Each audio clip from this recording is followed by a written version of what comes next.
If you visit the mod collection today, you'll only see this guitar, but if you were there at time of release, you would have seen all of these.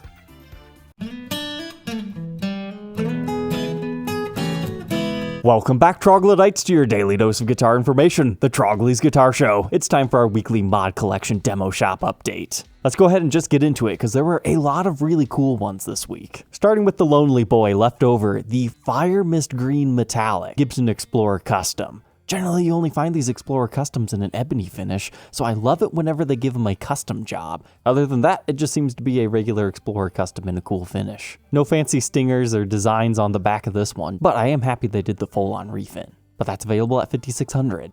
But check this guy out, Key Lime left-handed Les Paul Special. Once again, left-handed players were not left out this week either. And at first I was like, okay, it's just a regular original collection Les Paul Special that's lefty. They swapped out the plastics to be cream. They gave it this new finish, which looks pretty nice. But no, they took extra steps at the back of this one. We've got cream back plates. No, that's not what I'm excited about. Let's go up here. Cream Stinger. Now that is nice. Especially since they weren't charging a huge premium for that either. Although I think I would still prefer having the regular special pickguard on here, in like a cream with black border to it. So if you like key lime pie and you're a lefty, you probably would have liked this one. Gibson was all about Firemist Green this week. Just like that Explorer, we had it in a double cut shape. Now I believe this is a 2015, so we'll have the 2015 specs with a wider neck and the Les Paul 100 silkscreen. But if you like that, for $1,800 it could have been yours. Next up, we have a really interesting one, but I misread the title of this one as Kumquat Stain, and I thought, oh man, that's an unfortunate name. No, it's Kumquat Satin. Just in case you don't know, this is what a kumquat looks like. I don't see these too often where I shop, but they tried to mimic their orange color on top of like a Les Paul Custom. What I really like about this one is it just looks like a heavily aged white Les Paul Custom that has a whole bunch of tar still on it from smoke in the air at these clubs. You know, like stage 4 in a guitar's life vibes. And they also did it on the back, and it's like uneven at the same time. And I like that because it gives you that same vibe. Like it's a little bit more white right here. You've got some orange. Now it could just be that it's a metallic finish or it's not an even stain, but it really does just look like a heavily aged custom. I was kind of tempted by that one, but I decided to leave it for someone else. The number one temptation this week was Continental Purple Ragtop. It might just look like a lavender Les Paul Custom from far away, but when you really zoom in, look at that. They call it a ragtop because if you look really closely at some old rags, they have this exact design. But if you don't really care that your Les Paul looks like an old rag, you could also say it's just kind of like a crackle top. And it looks great with the blacked out parts, but they also gave it some piece knobs here. Questionable decision, but it looks all right because they also gave it the piece switch tip, which is kind of like a purplish reddish orange color. Unfortunately, it doesn't look like they did the same effect for like a matching headstock or anything. But then, before clicking off of this one, I wanted to look at the specs. It looks like MH1 and 2 pickups, so that's kind of interesting. But then, ooh, eggplant purple back and sides. So I had to take a second look. This is going to be a really dark purple color, and that's what made me go, okay, I might be interested. But ultimately, I decided to leave it for someone else. Maybe if I needed guitars to review, I would have got it, but I've got a good pile of 10 I still need to get through. Next up, we have one of those Les Paul Moderns again in what they call Infinity Forever Pearl. It just kind of looks like a bluish color to me with some black plastics. And the back was just left natural, but a very nice dark natural. I'd like to see this as a core color offering. I think that's pretty cool. They actually even gave you a discount for it. Those are $3,000 brand new. At first, I nearly skipped over this $335 in Sixties Cherry because, I mean, it's an average price. It's just red, but then you look at the fretboard and you go, what? What did they do to that thing? So it appears to make this one special, they put some extra dot inlays in here. Hey man, we heard you like .NET 335, so we're gonna give you extra dots. So generally we would have them here, here, here, here, here, here, here, here, and here. So this one, they just kind of doubled it up and overlapped them, left that one alone, spaced them out a little bit further. Looks like they installed a larger one in the center right there to offset these ones, and then they kind of reversed the pattern going back down. I like it. Like, it's not very Gibson, but it's got some nice symmetry to it. And I can't say I've seen Gibson do anything like that ever before. But I know there are other manufacturers that do similar things. If you thought we were done talking about metallic greens, no. They did an SG special in this. Ooh. Yeah. Put that one into production, Gibson. That's the next one. You've got sparkling burgundy in the blue ones. This needs to be your next one. You would sell so many of these. They look great, especially blacked out like that. Only thing that could have made that one better is a black stinger. Then check this out. We have a TV Blue Les Paul Special. I think they did this last week, didn't they? They did the humbucker and the neck pickup and the P90 in the bridge. So great if you want to try some interesting tones, though I personally prefer it the other way around. P90 in the neck, humbucker, and bridge. But what confuses me here is it's called TV Blue. TV generally means you can see the wood grain underneath it, like a translucent varnish, but I can't see that in this photo. That doesn't mean you can't. Sometimes it's just hard to see things not in person. Then as far as the lightning round, there's a 60 standard in Satin Bourbon Burst, an SG Special that they put mini humbuckers in, a Satin Smokehouse Burst Les Paul Studio with new pickups, an SG Standard in the 68 style with a Bigsby, a pretty sweet looking Blueberry Fade Les Paul Standard, a Copper Burst Studio with yellowed over logo, and a 50 Standard Gold Top with witch hat knobs.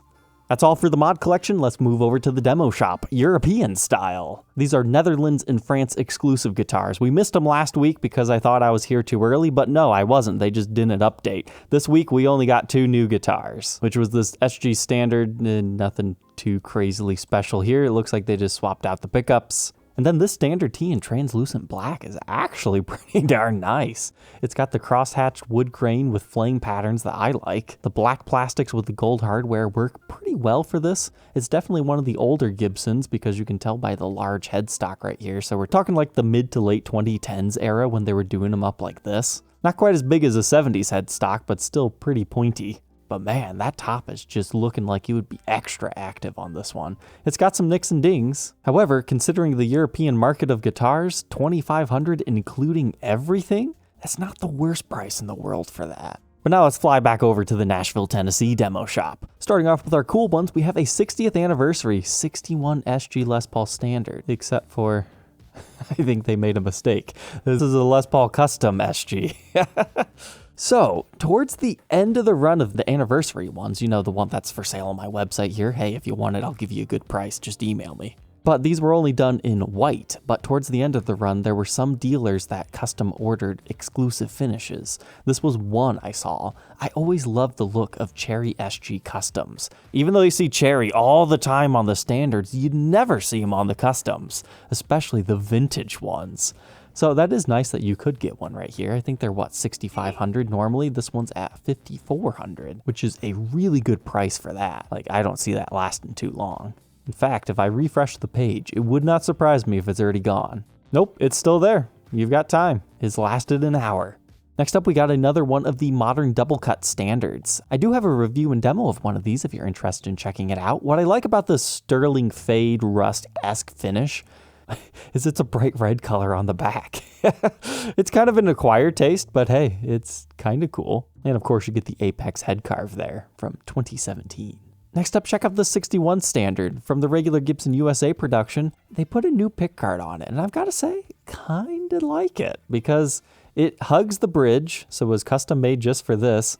And it swoops over here. It reminds me of many Fender-styled instruments. You could get away with this just being a junior and having one pickup. You don't even need that neck pickup, but I like how it's all black, no pickup ring, it just kind of disappears, and then they try to throw you off the trail with this reddish-pink colored pickup ring because that draws your attention in, and the aged hardware, so you don't look at that pickup. But then they have the witch hat knobs on here. It's kind of cool. I mean, maybe not my favorite, but as an anomaly factor, yeah, I dig it. So yeah, demo shop guy that did that, pat yourself on the back. It was interesting. This one, I almost clicked right past it because it's like a black Les Paul Custom. There's a million of these things in the demo shop. Great place to get a deal on one, but then just as I was about to hit X, Eggplant, you know, just like the one we were talking about earlier. This should be a very dark purple color, but then I was reading down here, oh, ebony back and sides. So you're going to have a really dark purple top that you really can't see the difference, and then black. Now, if the whole thing would have been Eggplant, yeah, I probably would have bought it, because I'm betting most people are like me. They were skipping over this one because they weren't reading the Eggplant title. Let's see, is it still available? Yes, it is, with 44 watchers, wow. But okay, that was listed 2 days ago. That was the Tuesday update. This one is not in the demo shop, but I wanted to tell you what I'm talking about with their stock photography, how sometimes it doesn't work. So this one was called Cherry Cola Burst. I think we saw it like 3-4 weeks ago. That's what their stock photo looked like. This is what it looked like in person. way better. Like, come on. Like, you can't even see that red outline at all here. But this looks sweet. Now, unfortunately, they didn't quite get the border even the entire way. Like, some areas it looks a little bit skinnier, other areas it looks a little bit fatter. Like here, I can't even see anything at all, but it might just be the angle of this finish. However, right here, you can see it's definitely heavier on that side. I would like to see this exact finish, but in a teardrop shape. So we have a little bit more extreme red right here, or maybe even like a fade, where here is just a little bit of a darker red instead of the full-on teardrop. But I think they might be onto something, especially if this is like a metallic finish that has some brown and black nature within it. That would be cool. So yeah, Cherry Cola makes a bit more sense, now being sold by Phil's shop here at $48.99. I don't think he's asking much of a premium for that. Next up, we have a J45 Deluxe. See, this kind of confused me because the J45 is like the working man's guitar. It's high-end, but not ultra high-end like the SJ200s or the Doves and Hummingbirds. But this one appears to have the Rosewood back and sides, and it's ultra fancy with additional binding layers here. You've got the abalone rosette in here, fancy inlay, and then look at our headstock.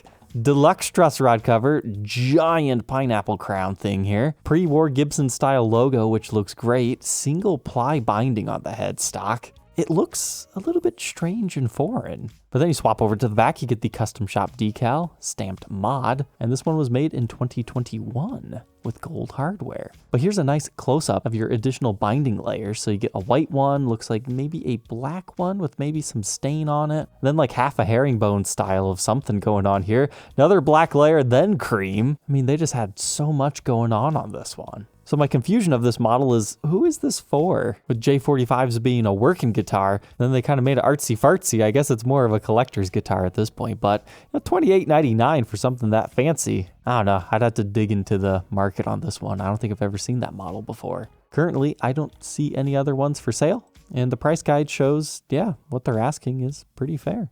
And then lastly, for currently available at the time of recording, is a 60s standard in Unburst. I wanted to share this one because of the interesting figuring right here. It almost looks like this was routed for a third humbucker and then somebody just spliced a new piece of wood in here. Because it just has a interesting something going on right there. It makes the guitar unique. If somebody stole it, scratched out your serial number, you'd still be able to identify it as yours because of that unique feature right there. The back looks like it has some decent figuring, but nothing too crazy. But now let's talk about the ones that sold very quickly. We've got Funke Blue Prototype. So this made me excited. Are we going to see some Funke Blue Explorers coming to shops around the world very soon?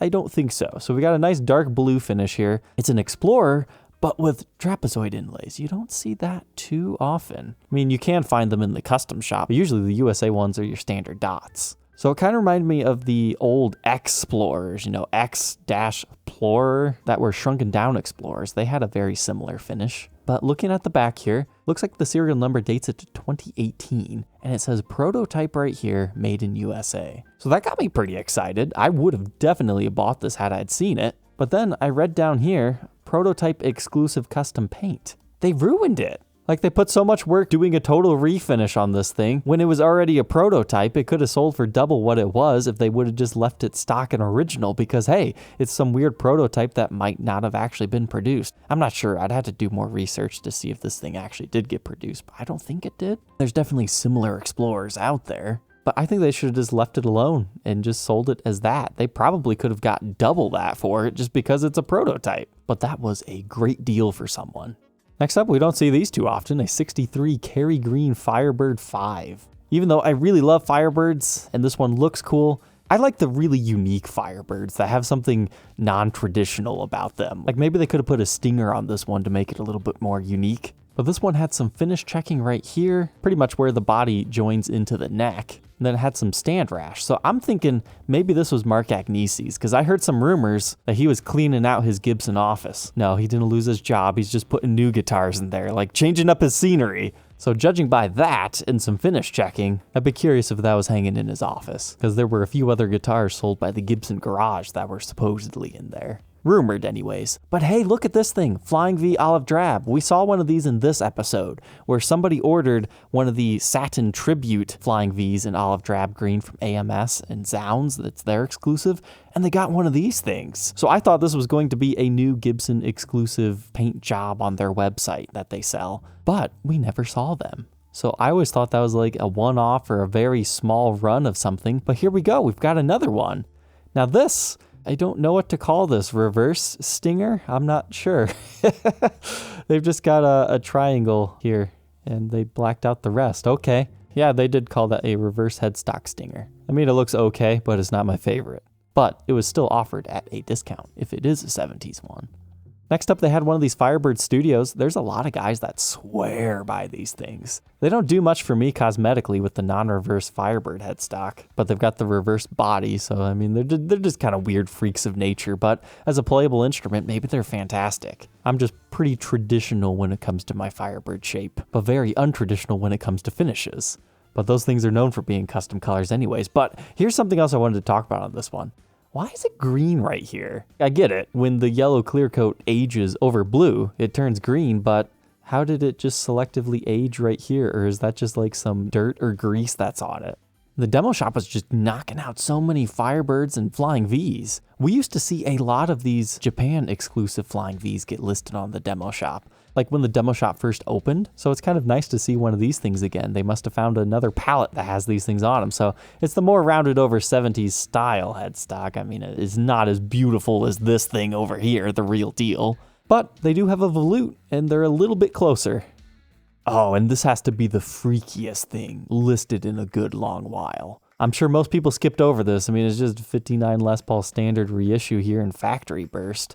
But look at this with me. Everything looks all right here. It looks like maybe they changed our plastics to black. That's why it doesn't look like a historic anymore. Everything looks all right here. Back looks okay. Where's the special thing? This. It looks so wrong. Doesn't that Gibson logo look larger than normal and a little bit bolder? Like if somebody just sent me this and said, hey, is this a real Gibson 59? I'd be like, I'm going to need to see some more photos on that because that looks weird. Like this almost looks off center too. The whole truss rod cover's just slightly askewed. And what's making this really look weird is there's no Les Paul model silkscreen on it. So maybe that's just making up for the fact why this looks so weird, but the logo just looks bigger to me. So it's like, that is a weird one. So whoever bought that, you might want to print out where you got it from, just in case somebody questions that in 20 years. This 235 was just so blindingly plain, I had to share it with you guys. It's a natural finish, which I don't believe this model was offered in, but look how blinding that is. Like I almost thought the back was white. But when you really zoom in here, it's just a really pale maple. That's cool. I like it. And these 235s are pretty rare because they were produced for a very short time. Like custom color ones, they will sell for quite a bit. So $1,600, that was a no-brainer on that. The reason why it only has 2 watchers is because it's sold instantaneously. And the last one to feature this week, another J45 that got a little bit fancy in Amber Burst. It's got a fancier rosette. It's got the cool inlays done up in abalone. Not quite as crazy as that last one with the binding, but that doesn't mean it doesn't have it, but definitely a more traditional headstock style. All right, troglodytes, I hope you enjoyed this week's recap. Don't forget to like, comment, and subscribe, and I'll see you tomorrow on the next episode. Take care.